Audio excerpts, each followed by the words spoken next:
So we've been waiting over a year. We've been waiting for Ariana Grande to release new fragrances, and finally that day is here. She has come out with Mod Vanilla and Mod Blush, and oh my god, I could not be more excited. I just had to get my hands on these. So today we're gonna go over what these smell like, what the bottle looks like, all of those details that you need to know, everything you need to know before you purchase. I don't know how many of you waited until midnight for her Ulta drop.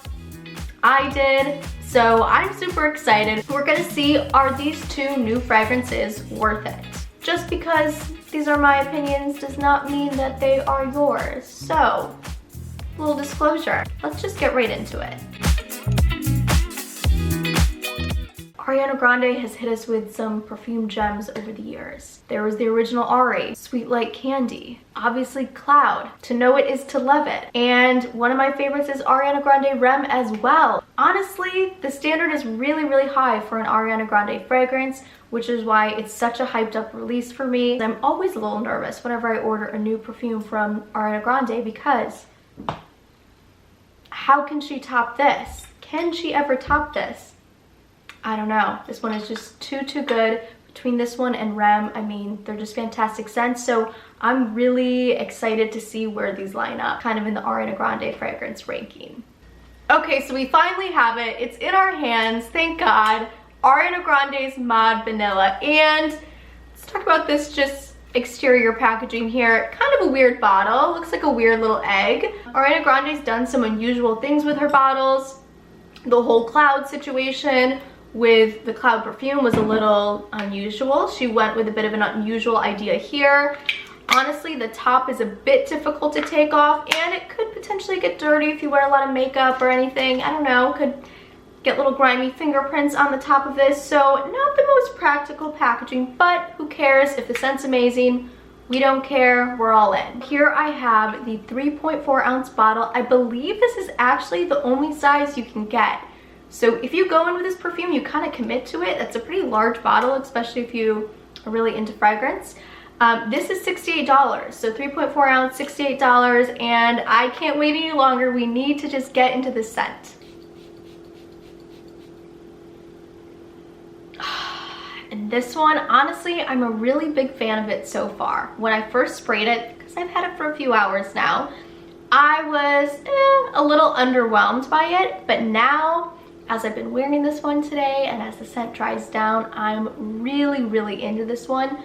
It's just this beautiful, almost like cocoa, vanilla, powdery kind of scent. It's a bit difficult to describe, but yeah, mainly I pick up a light vanilla, cocoa muskiness. It almost has a bit of a unisex quality to it, so it's a bit, I don't know, it's not like your boring, bland, basic vanilla fragrance. It's got something that's a little different, but it's also not too crazy either. It's pretty subtle, it's pretty slight, it's again very comforting, very cozy. All in all, really, really liking the scent so far. Now let's talk about what is in this fragrance according to the website. Top notes are pink freesia, juicy plum, and creamy musks. Of those, I really am only picking up the musks. For the middle, there is an orris butter, white praline, and jasmine. I pick up the orris and the jasmine. That's pretty much all for the mid. And then for the base, there's vanilla and cocoa butter. And I primarily get the vanilla, cocoa butter, and the powderiness probably comes from the orris notes. As far as the musks, I am picking up a decent bit of ambroxan in this one. And I think that's what makes it a little bit more quite unisex to me almost. It's not overly feminine because the ambroxan musk is just, it's a very unisex type note.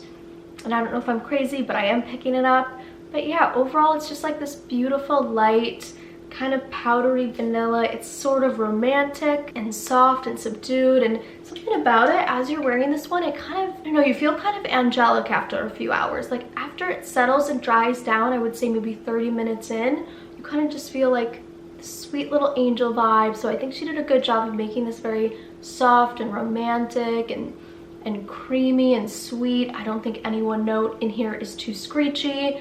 I don't think any one note really overly stands out. Again, it's mainly vanilla cocoa butter, but there's nothing that's like screechy or harsh in this one. It's just beautifully blended and just like a very beautiful, beautiful, soft, sweet scent. So that is it for this one. I'm really excited to continue wearing it. Again, first impressions, pretty into this one. It could be, it might end up being one of my favorites from Ariana Grande, but it's so hard to tell upon first spray. $68, I feel like you can't go wrong. So the bottle, just like Maud Vanilla, the exact same bottle, except for this one's pink, so it's automatically a little cuter, a little nicer. For some reason, I actually much prefer this bottle, probably just because it's pink. It's this perfect shade of pink. Yeah, adorable packaging. We really, really love it. This scent goes for 3.4 ounces as well, $68. It does not come in a smaller size. Exact same thing with Maud Vanilla, of course.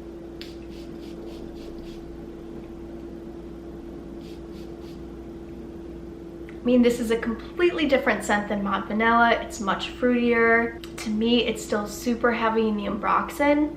It's quite peppery as well, and it is extremely synthetic smelling. If you own Burberry Her and you've smelled that one before, that is a very, to me, like a very chemically sweet smelling fragrance, and I mean that in a good way. Like, I love a sweet, chemically type fragrance. This is definitely giving that. It kind of has this like almost this clean linen detergent smell mixed with like a fruity sourness. To me, it is just, it's a completely different vibe. I don't know, we should just get into the notes and then I'll expand a little more on what I'm saying here.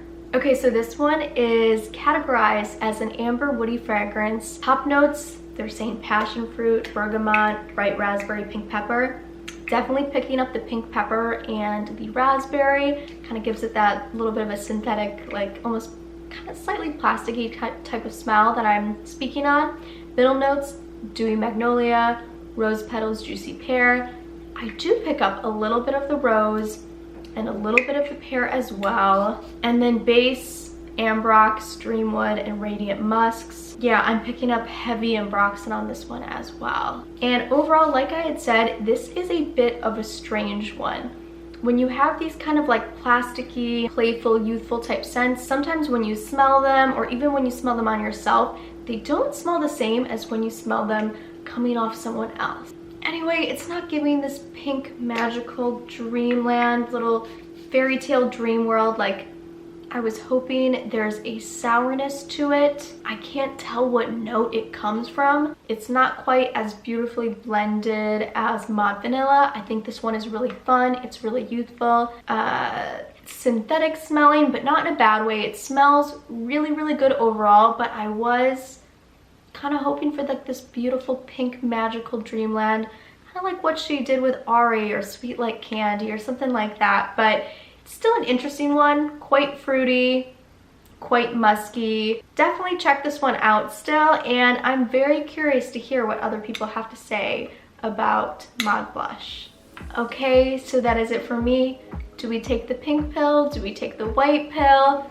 Personally, I'm taking the white pill. I think this one's the winner. It's not a competition, but you know, this one is the one I'm probably going to be reaching for more. As of right now, my thoughts could change.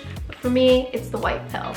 As always, big thank you to Ariana Grande. Not only does she bless us with amazing music, but also the best celebrity fragrances in the game. She's changed the game of celebrity fragrances.